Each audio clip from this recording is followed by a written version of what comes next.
আমরা জিয়াউর রহমানকে শ্রদ্ধা করি বাংলাদেশ পুনর্গঠনের উদ্যোগ নেয়ার জন্য, কিন্তু তিনি তার জীবনে একটা ভুল করেছেন। তিনি বাকশাল প্রতিষ্ঠার পরও শেখ হাসিনাকে ফিরিয়ে এনে বাংলাদেশে রাজনীতি করার সুযোগ দিয়েছিলেন।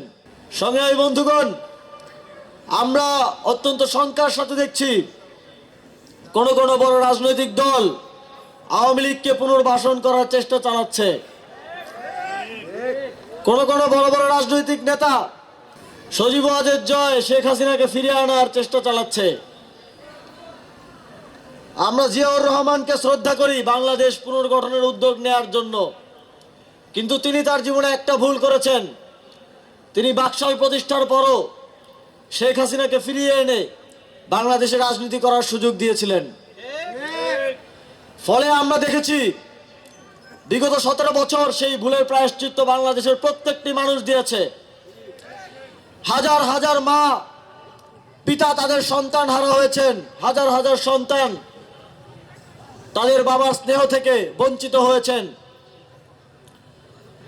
আমরা দেখেছি সেই ভুলের কারণে স্বয়ং জিয়াউর রহমানের পরিবারের বেগম খালেদা জিয়াকে কি কষ্টের জীবন, জেল জীবন যাপন করে মৃত্যুকে বরণ করে নিতে হয়েছে। আমরা দেখেছি আওয়ামী লীগের সাথে ষড়যন্ত্র করে 11-11 সময় তারেক রহমানের মেরুদণ্ড ভেঙে দেওয়া হয়েছিল, অথচ ওনারা এই সব কিছু ভুলে গেছেন। ওনারা ক্ষমতার লোভে এত অন্ধ হয়ে গিয়েছেন যে সেই আওয়ামী লীগকে আবার ফিরিয়ে আনার চেষ্টা করছেন। আমরা আপনাদেরকে আবারও স্মরণ করিয়ে দিতে চাই, যা যা ঘটনা আপনাদের সাথে ঘটেছে, আপনি যদি না চান এই একই ঘটনাগুলো আপনার স্ত্রী, আপনার সন্তানের সাথে এবং বাংলাদেশের জনগণের সাথে সামনের দিনে না ঘটুক, তাহলে আওয়ামী লীগকে, শেখ হাসিনাকে, সজীব ওয়াজেদ জয়কে ফিরিয়ে আনার কোনো ধরনের পায়তারা করবেন না। আর যদি আপনারা তা করেন, তাহলে বাংলাদেশের জনগণ খালেদা জিয়াকে এবং বিএনপিরও যারা বিগত সময়ে আওয়ামী লীগের নিপীড়নের শিকার হয়েছিল তাদের প্রতি যে সিম্প্যাথি দেখিয়েছিল সেটা আর সামনের দিনে দেখাবে না। আমরা আপনাদের পাশে আর কখনো থাকবো না যদি আপনারা এই ধরনের ভুল করেন। সংগ্রামী বন্ধুগণ, আমরা দেখছি নির্বাচনকে কেন্দ্র করে ঢাকার একটি আসনে, ঢাকা 15 আসনে ইমাম মুয়াজ্জিনদেরকে খামে করে টাকা পাঠানো হচ্ছে। নির্বাচন আচরণ বিধি স্পষ্টভাবে লঙ্ঘন করে ঘুষ দিয়ে মানুষের ভোট কেনার চেষ্টা করা হচ্ছে। আমরা নির্বাচন কমিশন এবং সরকারকে আহ্বান জানাতে চাই, এই ধরনের প্রার্থীদের বিরুদ্ধে ব্যবস্থা গ্রহণ করুন, পক্ষপাতিত্বমূলক আচরণ করবেন না। আজকে আমরা নারায়ণগঞ্জ 4 আসনে দেখেছি নারীদেরকে 2000 টাকা করে নগদ ক্যামেরার সামনে, মিডিয়ার সামনে দেওয়া হচ্ছে, অথচ তাদের বিরুদ্ধে কোনো ধরনের ব্যবস্থা গ্রহণ করা হচ্ছে না। আমরা বাংলাদেশের জনগণকে বলতে চাই, আপনারা যদি কেউ একজনও কয়টা টাকার বিনিময়ে কিংবা সাময়িক কোনো প্রাপ্তির বিনিময়ে আপনার ভোটটা বিক্রি করেন, তাহলে বিগত 17 বছরের মতো আগামীর দিনেও হয়তো আপনাকে সন্তান হারা হতে হবে, আগামী দিনেও হয়তো আপনাকে স্বামী হারা হতে হবে, আগামী দিনেও হয়তো আপনাকে ভাই হারা হতে হবে তাদের কাছে, যাদের কাছে আপনি ভোট বিক্রি করছেন। আজ বাংলাদেশের জনগণ সচেতন হয়েছে। আমাদের বিশ্বাস, তারা যদি কারো থেকে টাকা নেয়ও, ভোটটা ন্যায় ও ইনসাফের পক্ষে দিবে। আমরা দেখছি তারা যেখানে ভোটের জন্য যা প্রতিশ্রুতি দেওয়া প্রয়োজন, সেটা বাস্তবিক হোক কিংবা অলৌকিক হোক দিয়ে যাচ্ছেন।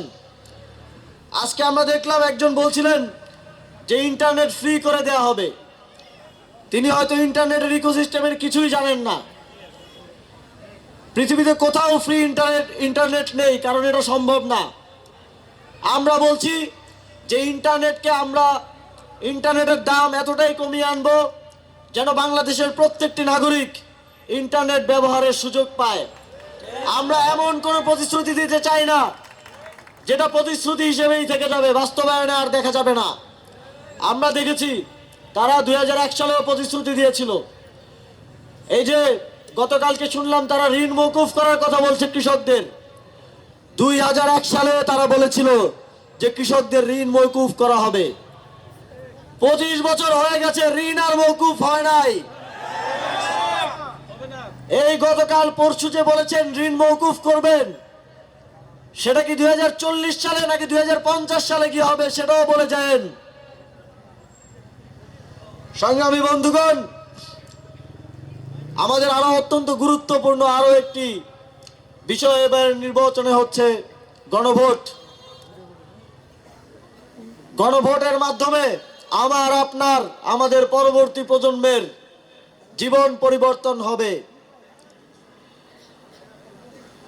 যদি এবারের মতো আগামী নির্বাচনেও সুষ্ঠুভাবে নিজের ভোটাধিকার প্রয়োগ করতে চান, তাহলে গণভোটে হ্যাঁ ভোট দিতে হবে।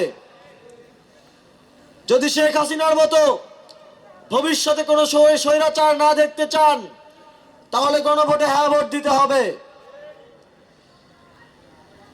যদি ঘুষ, মামা দাদা ছাড়া চাকরি পেতে চান, তাহলে গণভোটে হ্যাঁ ভোট দিতে হবে। যদি আদালতে ন্যায় বিচার পেতে চান, দুর্নীতি, অর্থ পাচার, ব্যাংক লুটেরাদের থেকে রক্ষা পেতে চান, তাহলে হ্যাঁ ভোট দিতে হবে।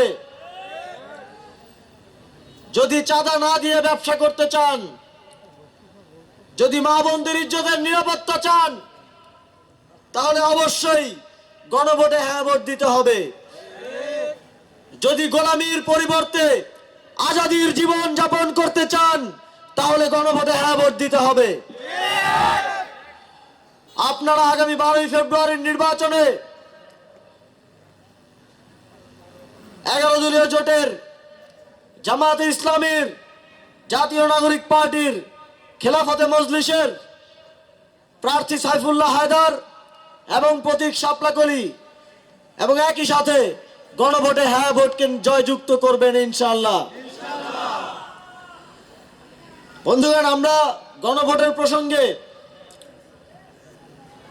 এতদিন ধরে দেখছিলাম একটি দলের নেতাকর্মীরা মাঠ পর্যায়ে না ভোটের ক্যাম্পেইন করছে। হ্যাঁ ভোট দিলে এই হবে ওই হবে নানা ধরনের ভুয়া কথা বলে মানুষকে বিভ্রান্ত করার চেষ্টা করছে। আমরা গতকাল দেখেছি তাদের সর্বোচ্চ নেতা গণভোটে হ্যাঁ ভোট দেওয়ার পক্ষে বলেছে। এখন যদি আমরা দেখি যে তাদের নেতাকর্মীরা মাঠ পর্যায়ে লুকিয়ে লুকিয়ে না ভোটের প্রচারণা করছে, তাহলে আমাদের তাদেরকে বলতে হবে গুপ্ত গুপ্ত। তারা যদি লুকিয়ে লুকিয়ে না ভোটের প্রচারণা করে, তাহলে তাদেরকে কি বলতে হবে? সুতরাং আপনাদের কাছে যদি তারা কেউ এসে বলে যে গণভোটে না ভোট দিবে, তাহলে আপনারা তাদেরকে কি বলবেন? সংগ্রামী বন্ধুগণ,